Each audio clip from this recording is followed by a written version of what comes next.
Thế giới tự nhiên sở hữu vô số điều đặc biệt, và nó cũng tồn tại một số mối nguy hiểm tiềm ẩn có thể gây tử vong cho con người theo những cách không thể ngờ tới. Một trong số những mối nguy hiểm đó là cây Manchineel, thường được gọi là cây tử thần hay cây sát thủ. Sau đây chúng ta hãy cùng kênh Nhất Thế Giới làm sáng tỏ các đặc tính gây chết người của nó, những rủi ro mà nó gây ra và các biện pháp phòng ngừa cần thiết khi đối mặt với loài cây này nhé. Do đó, nếu bạn vẫn đang cảm thấy tò mò và hiếu kỳ thì hãy xem tiếp video và đừng quên nhấn nút đăng ký kênh để tiếp tục theo dõi các video hấp dẫn khác của kênh Nhất Thế Giới nhé.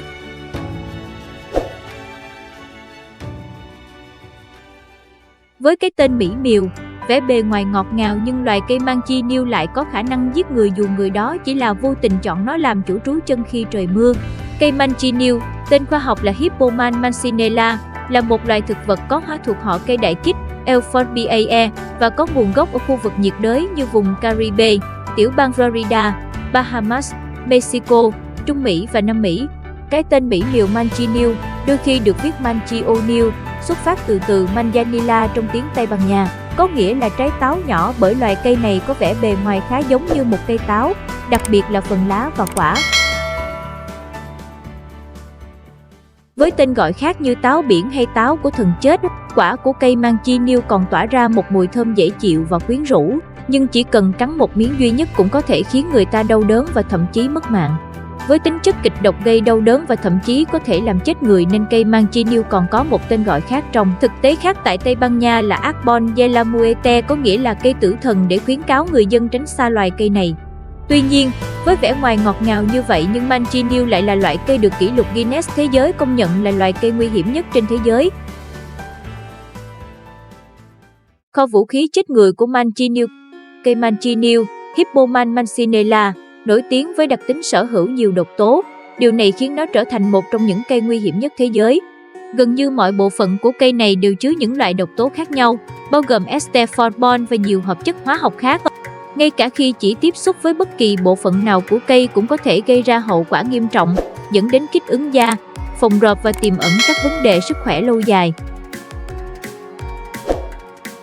Một trong những bộ phận nguy hiểm nhất của cây Manchineel chính là quả của nó.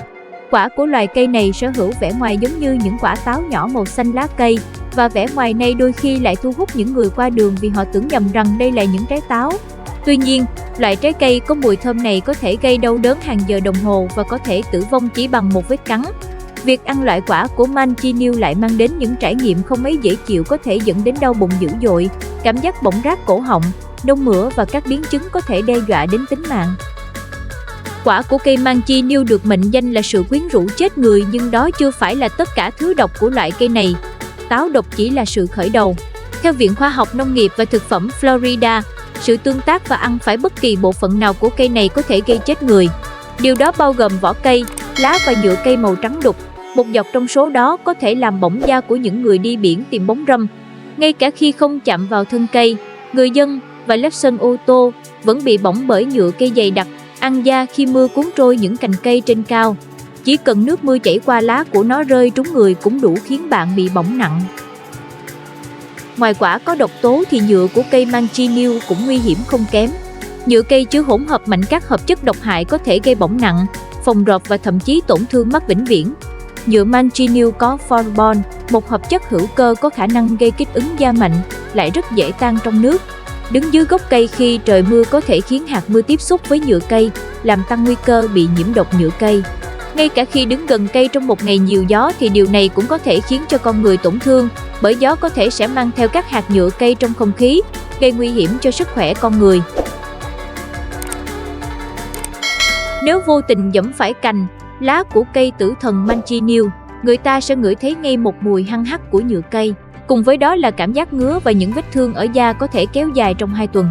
Chưa kể carbon là một chất ester hữu cơ tăng nhiều trong nước, nên nếu ai vô tình chọn cây Manchineel làm nơi trú mưa thì hậu quả là mỗi giọt nước từ cây rơi xuống người sẽ không khác gì một giọt axit có thể làm bỏng rát, cháy da cháy thịt họ ngay lập tức. Thậm chí, khi sơ cứu, nếu dùng nước để rửa sạch nhựa và vết bỏng dính trên da sẽ không chỉ vô tác dụng mà còn tình hình trở nên tệ hơn. Miền chết chóc của cây Manchineel. Cây Manchineel chủ yếu được tìm thấy ở các vùng ven biển Caribe, Trung Mỹ và một phần của Nam Mỹ. Nó thường phát triển mạnh ở đầm lầy ngập mặn, bãi biển đầy cát và rừng ven biển, tạo thành một phần không thể thiếu của các hệ sinh thái rừng ngập mặn ven biển. Sự hiện diện của nó trong những môi trường này làm tăng thêm yếu tố nguy hiểm. Bởi vậy, di chuyển trong khu vực này đòi hỏi người dân địa phương cũng như du khách phải nhận thức rõ ràng và thận trọng về tính nguy hiểm của loại cây này. Do những hậu quả có thể gây tử vong khi tiếp xúc với cây Manchineel, chính quyền ở các khu vực có loại cây này đã thực hiện các biện pháp phòng ngừa để cảnh báo công chúng về sự nguy hiểm của nó. Các biển báo thường được dán gần những cây này, cảnh báo mọi người về tính chất nguy hiểm của cây và khuyên không nên đến gần hoặc chạm vào nó. Sự hiện diện của những cảnh báo như vậy đóng vai trò như một lời nhắc nhở quan trọng về những rủi ro liên quan đến loài cây chết người này. Nếu bạn định dùng lửa để đốt loài cây này thì chắc chắn đó sẽ là một trong những sự lựa chọn kém thông minh nhất trong cuộc đời của bạn. Khói từ cây cũng có độc, và loại khói này có thể sẽ cướp đi thị lực của bạn trong suốt những tháng ngày về sau của cuộc đời. Loài cây này có màu xanh, mọc cao lên đến 15 mét với nhiều nhánh thân lớn rậm rạp chia ra từ gốc cây. Vỏ thân gỗ sần sùi, màu đỏ xám, hoa nhỏ có màu vàng. Lá cây có màu xanh, bề mặt mịn, sáng bóng, có răng cưa và dài khoảng từ 5 đến 10 cm. Để bảo vệ bản thân khỏi sự nguy hiểm của cây Manchineel, cần phải thực hiện một số biện pháp phòng ngừa. Đầu tiên, điều cần thiết là phải cập nhật thông tin và giáo dục bản thân về đặc điểm của cây cũng như những rủi ro tiềm ẩn. Duy trì khoảng cách an toàn với cây, không chạm vào bất kỳ bộ phận nào của cây và tránh ăn quả của cây là những bước cơ bản để giảm thiểu khả năng tiếp xúc với độc tính của loài cây này. Mặc quần áo bảo hộ và đảm bảo vệ sinh tay đúng cách sau khi ở gần cây cũng là một trong những biện pháp bổ sung có thể làm giảm nguy cơ tác động khi gặp phải loài cây này. Đối với những người cư trú hoặc du lịch đến những khu vực có cây Manchineel, việc tìm kiếm kiến thức và hướng dẫn địa phương là điều vô cùng cần thiết. Các cộng đồng địa phương thường sở hữu kiến thức và thực hành truyền thống giúp họ cùng tồn tại với những cây nguy hiểm này. Tương tác với người dân địa phương và làm theo lời khuyên của họ có thể cung cấp những hiểu biết có giá trị trong việc điều hướng vương quốc của Manchineel một cách an toàn.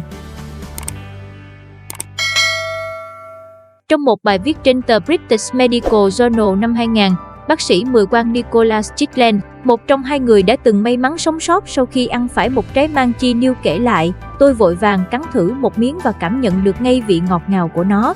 Một lúc sau chúng tôi bắt đầu có cảm giác cay rất kỳ lạ trong miệng và dần dần cay hơn, tới mức như muốn đốt cháy, cào xé và tắc kín bên trong cổ họng. Các triệu chứng trở nên tồi tệ hơn một vài giờ sau đó, cho đến khi chúng tôi hầu như không thể nuốt được bất kỳ một loại thức ăn cứng nào vì đau đớn và có cảm giác như có một cục gì đó rất lớn bịt kín cổ họng, Strickland chia sẻ. Nạn nhân nổi tiếng nhất của Manchineel có lẽ là nhà chinh phục Juan Ponce de Leon, người dẫn đầu đoàn thám hiểm châu Âu đầu tiên vào Florida vào năm 1513. Ông quay trở lại thuộc địa hóa bán đảo 8 năm sau đó, nhưng cuộc xâm lược của ông đã gặp phải sự kháng cự của các chiến binh Calusa.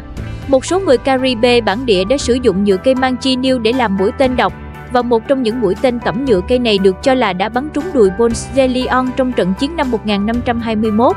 Ông cùng quân đội chạy trốn đến Cuba, nơi ông chết vì vết thương. Có thể coi cây Manchineel là một lời nhắc nhở rõ ràng về những mối nguy hiểm tiềm ẩn mà thiên nhiên có thể chứa đựng. Tính chất độc hại và gây chết người của nó đóng vai trò như một câu chuyện cảnh báo cho những người mạo hiểm tiến vào lãnh thổ của nó. Những giá trị khác của loài cây giết người. Bất chấp bản chất nguy hiểm của nó, cây Manchineel vẫn đóng một vai trò quan trọng trong môi trường sống bản địa của nó. Nó giúp ngăn ngừa xói mòn dọc theo các khu vực ven biển. Theo nghiên cứu của Phòng Tài nguyên và Bảo tồn rừng thuộc Trường Đại học Florida trong năm 2015, cây Manchineel có thể được tìm thấy trên bãi biển và ven biển ở các đầm nước lợ hay giữa rừng ngập mặn. Nhờ có bộ rễ bám chặt và ăn sâu vào trong lòng cát nên Manchineel còn là một tấm chắn gió tự nhiên tuyệt vời giúp ngăn chặn xói mòn bờ biển và đóng vai trò chắn gió tự nhiên, rất hữu ích trong các cơn bão nhiệt đới.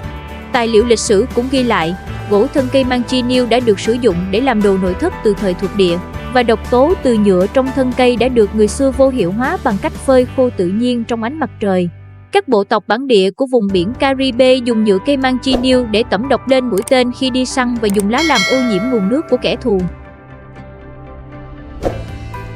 Đặc biệt hơn, Manchineel đã được ghi nhận rằng kẹo cao su được làm chất nhầy từ vỏ cây có thể được sử dụng để điều trị bệnh hoa liễu và chứng phù nề ở Jamaica, còn trái cây khô được sử dụng như một loại thuốc lợi tiểu, cung cấp nơi trú ẩn và thức ăn cho các loài động vật khác nhau và góp phần vào sự đa dạng sinh học tổng thể của hệ sinh thái. Độc tính của cây đóng vai trò như một cơ chế bảo vệ, ngăn chặn động vật ăn cỏ và đảm bảo sự tồn tại của nó giữa các lực lượng sinh thái khác. Mặc dù là loài cây độc đối với con người và nhiều loài động vật, nhưng vẫn có một số loài có thể miễn dịch với Manchineel, ví dụ như loài cự đà garo bộ hoặc iguana của Trung và Nam Mỹ. Chúng có thể ăn quả Manchineel và đôi khi chúng còn sinh sống ngay trên thân và cành cây. Ở Florida, cây tử thần Manchineel đang có nguy cơ tuyệt chủng và được liệt kê vào các loài cây bị đe dọa. Tuy có tính chất nguy hiểm nhưng không thể phủ nhận Manchineel giữ vai trò quan trọng trong hệ sinh thái.